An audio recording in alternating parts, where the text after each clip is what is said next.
یه 8 به 8 تمیز بریم ببینیم کیه. بزنیدم دیگه رو آکش منو میزنی پوفیو. بچه جون تو داشتی شیر میخوردی داشتی اینجا کشی میگرفتی. بیاره پایین. خدا حافظ. چی میگی تو؟ گفتم چی میگی تو یعنی چی؟ هرز تباسه. خب مدام یه کتیکت بزنیم بریم چه خبره. کیو برداریم؟ زن یا مرده؟ تو چه؟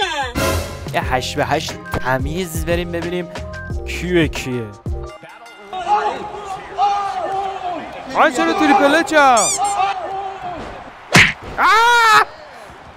چه بستر دایی میرم اینجا. آها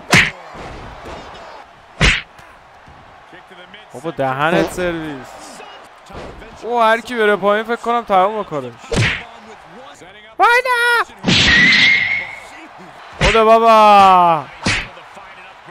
بچه جون تو داشتی شیر میخوردی داشتی اینجا کشی میگرفتی. بیاره پایین. این چه حرکتیه؟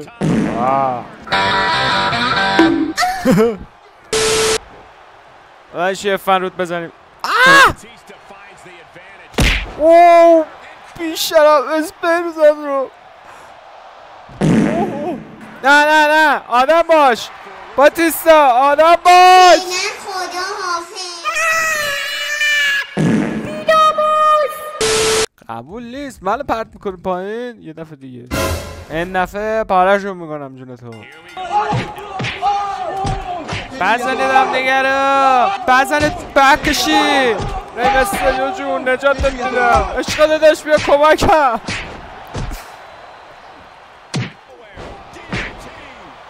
دی یا علی. خب بابا بزنش کسافتو. عشق خفت بودم کسافت. باتیستا رو انداختم بیرون. کادیر کاراکس اکه.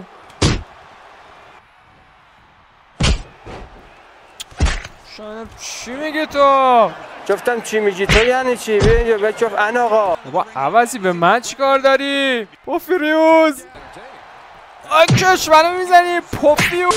مادر زرده نشده کسی بخواد منو بزنه. بی ناموس.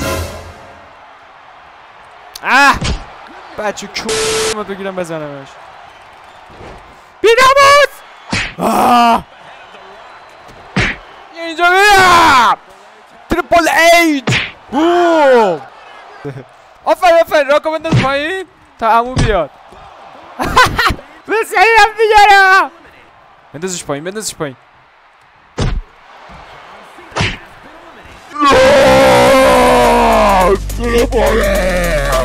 موقعیت چی میگن؟ استفاده از موقعیت. هرز تباسه.